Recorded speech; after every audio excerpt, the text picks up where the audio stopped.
জীবনকে বদলে দেওয়ার মতো গল্প অনেক শুনবেন, কিন্তু মনে রাখবেন, রাজা না খেয়ে মরলেও ভিক্ষা করে না। ঈগল পাখি কখনো মৃত প্রাণীর মাংস খায় না, কারণ এটাই তাদের আত্মসম্মান বোধ। ইগো নয়, এটা হলো স্ট্রং মেন্টালিটি। স্ট্রং মেন্টালিটি মানে কি? অযাচিত আগ্রহ কমিয়ে দেওয়া, মেপে কথা বলা ও মেপে চলা। যেখানে আপনি গুরুত্ব পাচ্ছেন না, সেখান থেকে সাহস করে সরে আসা। সীমারেখা তৈরি করুন।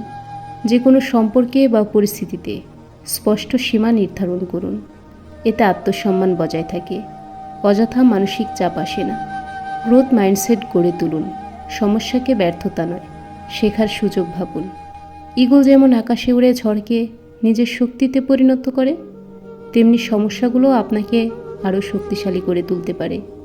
ডিট্যাচমেন্ট প্র্যাকটিস করুন।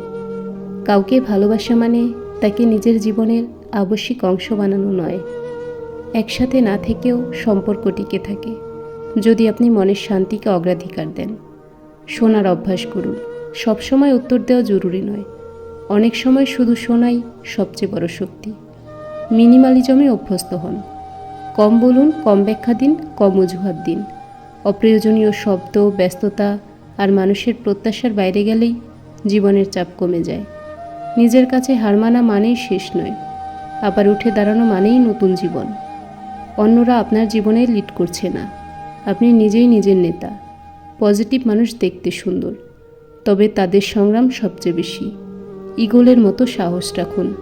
একা হলেও নিজের পথে চলুন, কারণ আত্মসম্মান আর মানসিক শক্তি জীবনের সবচেয়ে বড় সম্পদ।